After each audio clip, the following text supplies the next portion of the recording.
Hey, it's Natasha, nurse, the program coordinator of Long Island Girl Talk, and I'm here with another group of girls at our first annual Girls Empowerment Conference, and I'm really excited to hear what they think. But let's first hear who are they, right? What's your name? Jordan Lyles. My name is Shania Dawson. My name is Isabella Thomas. Wonderful, ladies. So, first and foremost, what are things that you absolutely love in your life? What do you love to do? I love to listen to music and swimming. Music and swimming. I love cooking, singing, and dancing. Oh, love it. Cooking, swimming, dancing. Okay. I love to cook, sing, dance, code, and do gymnastics. Wow, lots in common. You guys should be BFFs. That's awesome. Okay, so those are things that we love. What are challenges that you're dealing with right now? The challenge I'm dealing with is passing my level in my swimming. Oh, so getting better at swimming. Okay, okay. The challenge that I face is my schoolwork. Okay, so dealing with schoolwork. Yep, that can be absolutely challenging. My challenge that I face is I can't do a back spin kickover or a front walk. Okay, so you're starting with gymnastics then. Okay. So we have challenges. I don't know, I guess for me, I would say at your age, maybe a challenge would definitely be, I was working on some stuff with schoolwork. Math was troublesome, but then also, I guess, maybe not feeling satisfied with all my activities. Those are my challenges. How did you tackle on your challenges? What are you doing to make them better? I'm working on my stamina and endurance. Stamina endurance, and how are you doing that? I'm working out just to more laughing. Yes, practicing, absolutely. Okay. I go on websites that help me with my schoolwork. Ooh, great. You're seeking out the resources to help you with school. And is it helping? Yes. Wonderful.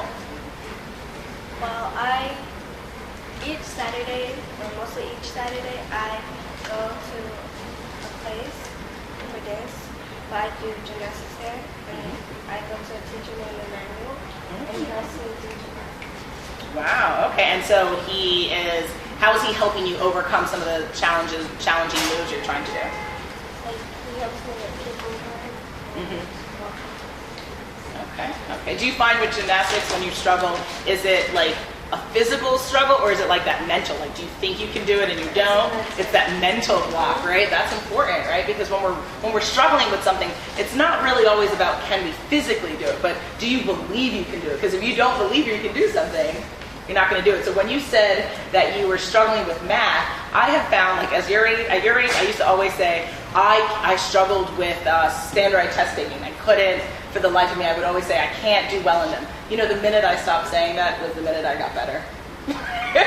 So we have to be mindful about the words that we use and how we perceive, right, what we're thinking about when it comes to the challenge. When it comes to this world, though, what are some things that you want to change, if you could? To stop all the violence. Violence in the community, violence in the world. What do you mean? In the world. In the world. And what would you do to make a difference there? Helping more. Volunteering? Okay. And what type of violence do you think that really just needs to stop? Is it gun violence? Is it gun violence? Okay. All right. I would say gun violence, like she said. There would be more police cars around, or more security cameras in schools and in buildings. Absolutely. It's crazy how gun violence is something that means so much to us. Yeah.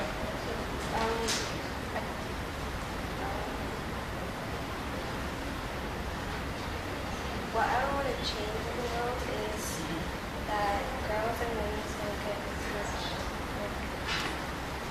don't do as much as men. Ooh, the lack of equality, right? Okay. And do you mean because you're a coder? Do you mean in work or just anything, sports, right? Anything. Okay. And what do you think would make the difference for making men and women be able to do the same things? Pushing forward and never giving up. Pushing forward and never giving up. Do we agree with that? Yes. Absolutely. We have to be ferocious for our dreams, right? We have to believe and fight for them like it's oxygen, like we need it to breathe, right? Absolutely. And we have to talk about it, right? Us being able to talk about it allows other people to see these are issues. This is something that we need to pay attention to. So absolutely, I love it. Feminist, yes. Awesome, awesome. Any other challenges, any other things that if you could tell the world right now that, you know, hey world, listen up, this is what you need to know? Just stay tuned for the amazing work coming your way. Okay, awesome. Well, this has been wonderful sitting here with these wonderful girls from Long Island Girl Talk's first annual Girls Empowerment Conference. Again, my name is Natasha Nurse. I am the program coordinator, and it has been a pleasure sharing what we're thinking about, what's important to us with you guys. Say bye, guys. Bye.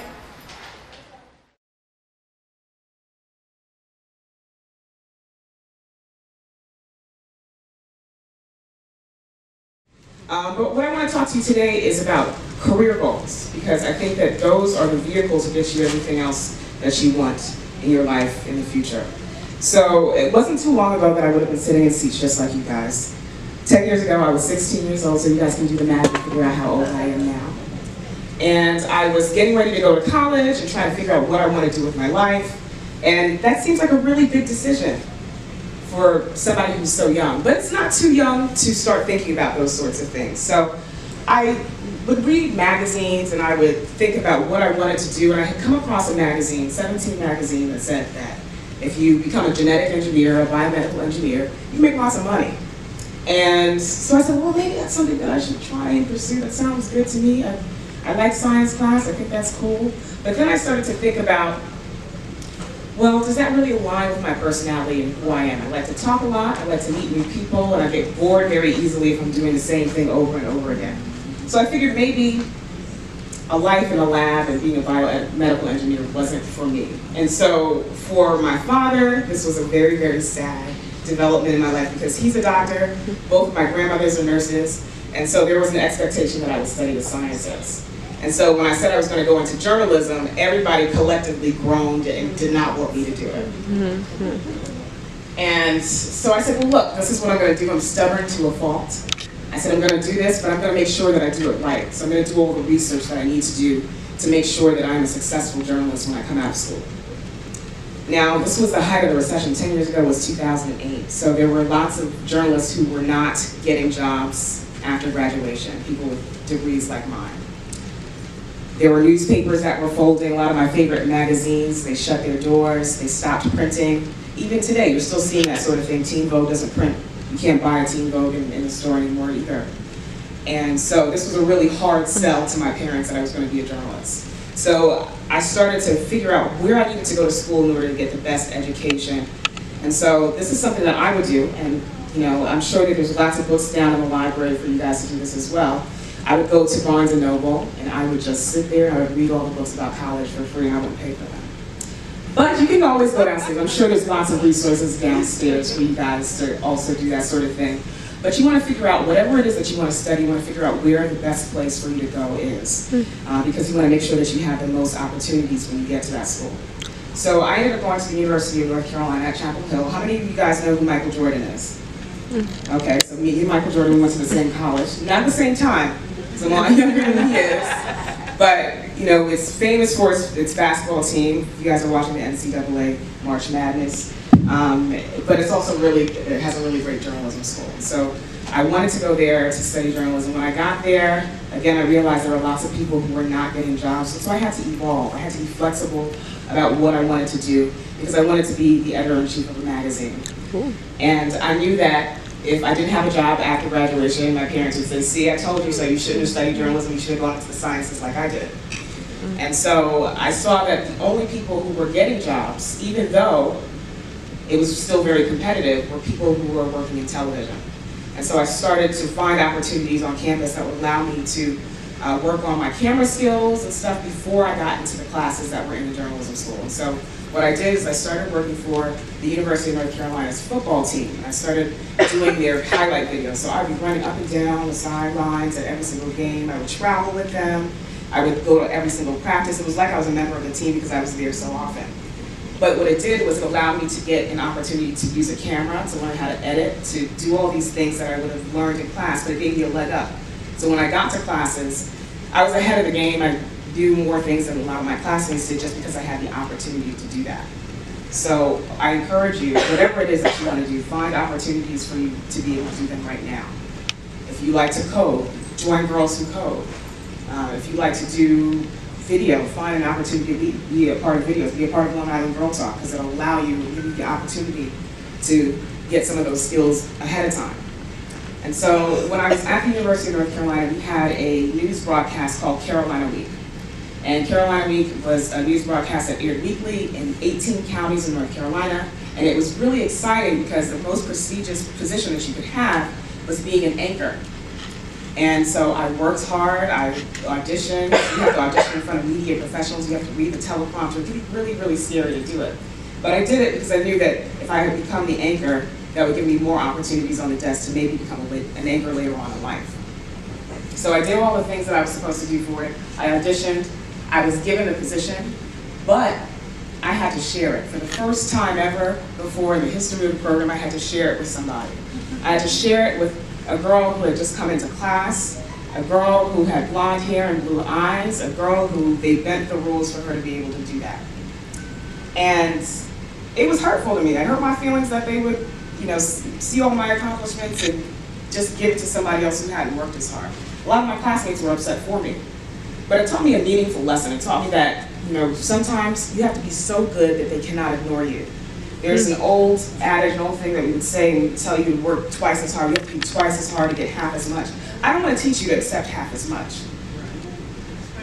But I want you to be so good at whatever it is that you want to do that no one can ignore you. No one can ignore that. And you will get what you deserve. University of North Carolina. I didn't go right into the workforce because I said I need something else to stand out. I need to be a step ahead. I need to be so good that they cannot ignore me. So I went to Columbia University, which is the only Ivy League school that has a journalism school. And I got my master's degree. And it was expensive. I'm still paying for it. I'm going to be paying for it for a while, but it was something that I really enjoyed doing because not only do I have an extra degree, but it allows me to go into schools and to colleges and teach.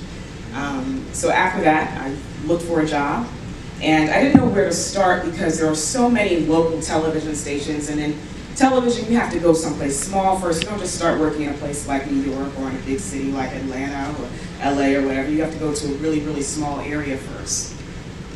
And so what I would do is I would look at bios for television reporters and anchors. I would just go online, I would go to Channel 7, and I would look at every single bio and figure out where people started their journey in this whole television business. And so I looked at a bio for a reporter. Her name was Michelle Charlesworth. She's on Channel 7. She's on there on the weekends. She went to Duke University, which is not too far from where I went to school at the University of North Carolina. We're arch rivals, but I don't hold it against her. But I saw that she started at a small television station in Greenville, North Carolina, which is about 2 hours from where I went to college. It's called WCTI News Channel 12, which Natasha read a little bit earlier in my bio. And so I started to apply to all these kinds of stations anywhere, but I made sure to include that one because I saw that she had started there and I liked the way that she reports, and I had met her before when I was at Columbia. She happened to be doing a story in the neighborhood, so I made sure I applied there. And so that is a lesson in terms of finding a role model or a mentor. And Kiana, you do the mentorship program, so finding something like that, or somebody that you can look up to, somebody that you can emulate, somebody that you want to be better than. It's a good lesson that you should all take heed to because it's so important in terms of just trying to learn from other people's mistakes and trying to learn from other people's path to get to wherever it is that you want to go and whatever it is that you want to do. So I started working at WCTI. So I got a call and I got the interview, and as soon as I got the interview, I made sure I got the offer. And I drove down, put all my stuff in a rented SUV from a job that I was working when I was in grad school. And me and my father drove down to Greenville, North Carolina. Now, it's nothing like where I went to college. It's the middle of nowhere.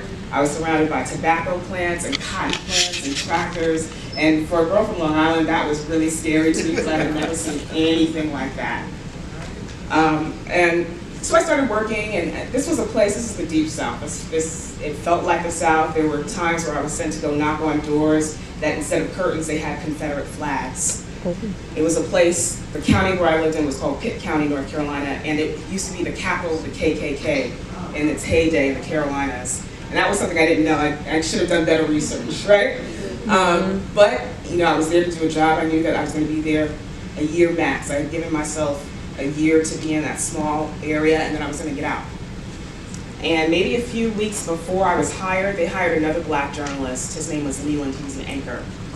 And in television newsrooms, all the commercials that you see that are in between your news broadcasts, those are sold by salespeople who work at those stations.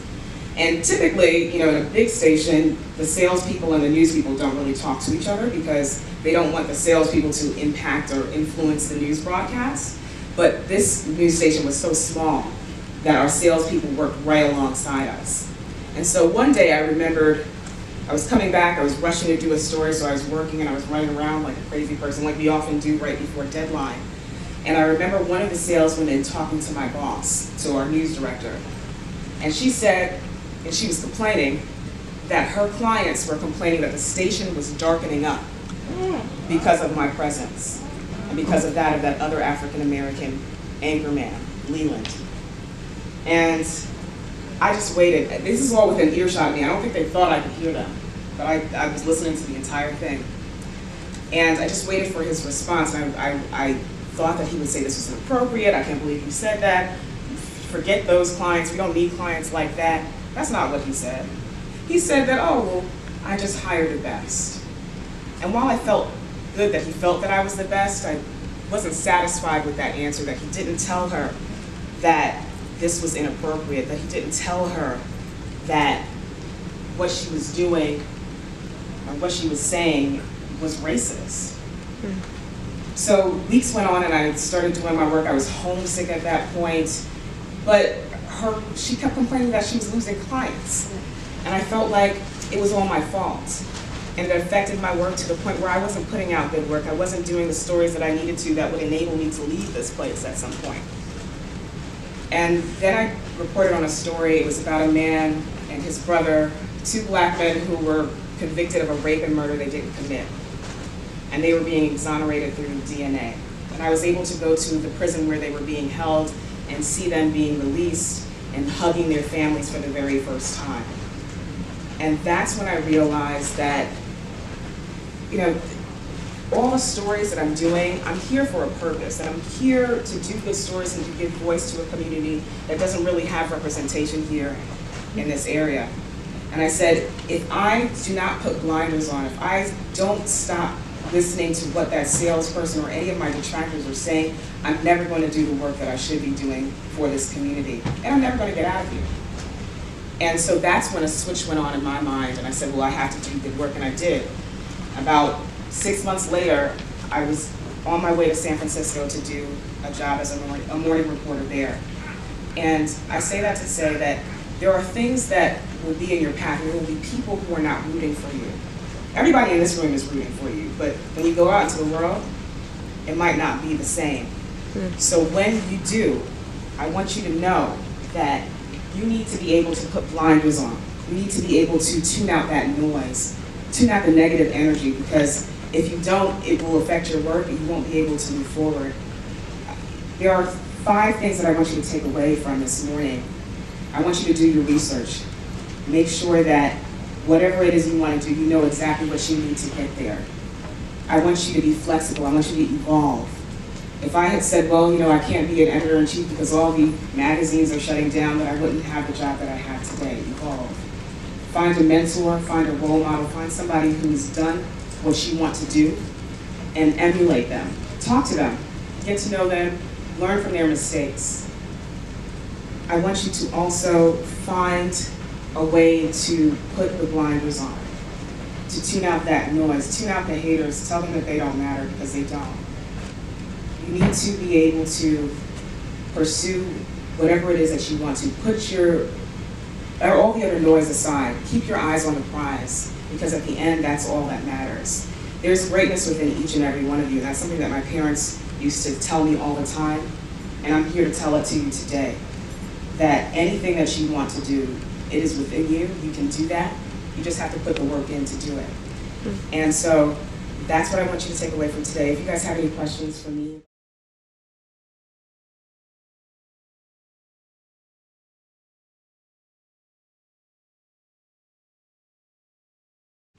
So as I stand here before you, I have to say, excuse me, Rosa Parks. Oh, excuse me, Maya Angelou. Excuse me, Dr. Betty Shabazz.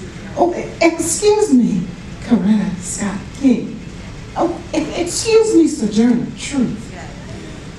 I stand on the shoulders of greatness and great women, and we charge each one of you young people today with carrying out our mission of being strong, of being courageous, and of using everything within your power to change this world and make it a better place. Now, I'm going to bring it up to modern times. I want you to say something with me. Are you ready? Yes. I'm strong. I'm strong. I'm beautiful. I'm beautiful. I'm intelligent. I'm intelligent. Ooh, that sounds good. Now say it like you mean it. I'm strong. I'm strong. I'm beautiful. I'm beautiful. I'm intelligent. I'm intelligent. I am a phenomenal woman. I am a phenomenal woman. Now here's the modern twist. Don't hate on us, we're fabulous. Say it. Don't hate on us, we're fabulous. And that, my dear, is Madam C.J. Walker, born in 1867. Ooh, long, long time. Before I leave here this morning, I want you to know my mansion still stands today in Irvington, New York. And you can drive up there and see my mansion because it's not hidden back in woods. It's in plain sight. I'll tell you something else.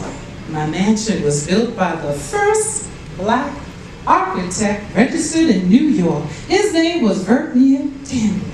That's a little history for you all to research when you leave here today.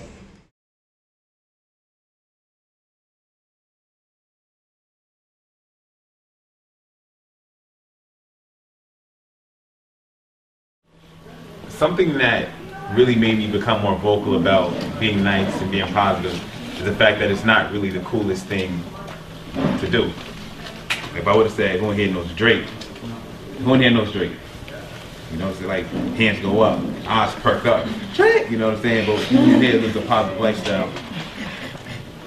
Like, you have to be proud of living, of being a good person.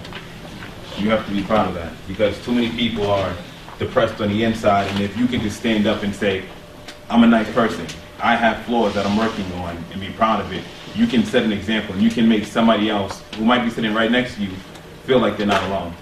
So, just a little side note, just be proud of that, because everybody's going through something, everybody needs somebody to look up to, everybody needs help sometimes.